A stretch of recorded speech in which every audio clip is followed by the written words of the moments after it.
Shalom everyone, I'm going to continue the series of the Daf Yomi today. We are on Daf Chavdalad of Masechet Nazir, an interesting insight.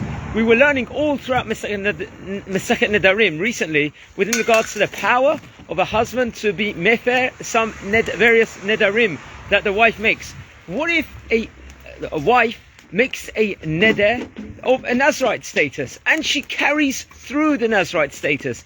However, at the time the husband was mefer it, he revoked it, he annulled it the whole time. So she, maybe under false pretenses, kept the Nazirite status, set aside her own animals, and set it aside and was ready to give the sacrifice without knowing she really didn't have the status of a Nazirite the whole time. What is she can do with these sacrifices? So first things first, if those animals she had set aside were her husband's, belonged to her husband's the whole time, then it just returns as flock to the husband. The husband gets those back automatically. However, what if it was hers, these three things? Remember, there are three sacrifices, animals she has set aside. One as a korban ola, one as a korban shlamim, and the other one as korban chatat. So first of all, let's go with the chatat. What happens with that?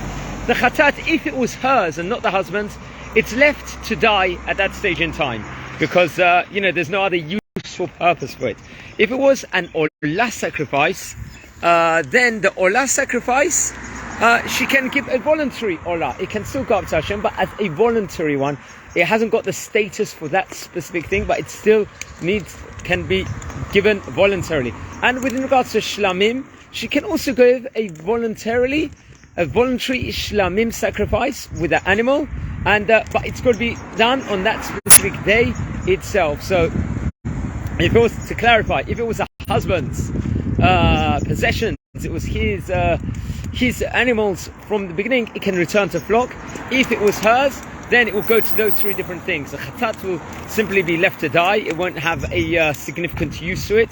And the olah and shlamim can be given as a voluntary sacrifice within regards to it. It's a very interesting insight. And then it goes on, so on and so forth inside the Gemara. And it was stemmed from the Mishnah. This was, guys, have an awesome day.